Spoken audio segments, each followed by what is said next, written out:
আর তোমরা কখনো মনে করো না যে জালিমরা যা করছে সে বিষয়ে আল্লাহ গাফেল উদাসীন। আসলে তিনি তাদেরকে সেদিন পর্যন্ত অবকাশ দিচ্ছেন যেদিন তাদের চোখগুলো আতঙ্কে স্থির হয়ে যাবে।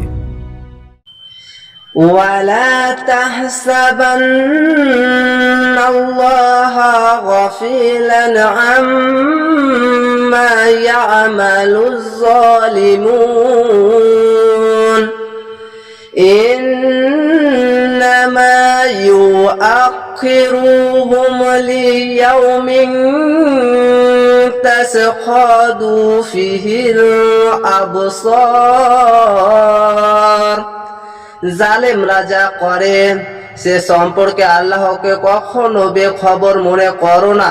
তাদেরকে তো ওই দিন পর্যন্ত অবকাশ দিয়ে রেখেছেন যেদিন চোখসমূহ বিস্ফোরিত হবে।